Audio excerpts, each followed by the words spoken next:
Sebanyak 22 kursus Perdana Haji KPH dianjurkan Lembaga Tabung Haji TH di masjid-masjid terpilih seluruh negara bermula 11 April hingga 4 Mei ini bertujuan memperkukuh kefahaman bakal jemaah haji Malaysia terhadap tata cara pelaksanaan ibadah haji secara praktikal menjelang musim 1446 Hijrah 2025 Masihi.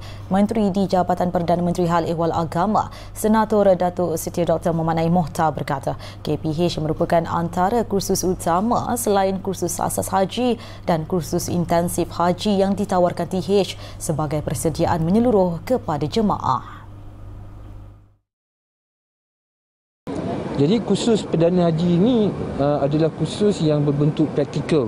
Kalau rakan-rakan media tengok ada Kaabah, replika Kaabah di sini, sa'inya, cara meluntar kan. So jadi mereka ni akan diajarkan bukan teori tetapi praktikal bagaimana untuk menunaikan haji dan apa yang mereka boleh jangkakan bila berada di Mekah nanti, di Masyair, Mina, Arafah dan sebagainya. Beliau berkata demikian dalam sidang media selepas menghadiri majlis penutupan kursus Perdana Haji Negeri Selangor di Masjid Tuanku Mizan Zainal Abidin di Putrajaya malam tadi. Sebelum ini, seramai 2,500 jemaah telah menghadiri kursus yang sama di wilayah Persekutuan dengan 1,580 daripadanya telah mendaftar kehadiran. Datuk Muhammad Naim berkata bagi Selangor sahaja, seramai 8,652 jemaah haji telah terpilih untuk menunaikan ibadah haji tahun ini, menjadikan negeri itu antara penyumbang jemaah tertinggi mengikut pecahan negeri. Kursus Perdana Haji ini adalah merupakan kursus penutup, is a closing course. Selepas diadakan kursus asas haji pada bulan Oktober hingga bulan November 2024. Ada 13 kursus asas. Dan kemudian bermula Januari 2025 ada kursus intensif haji.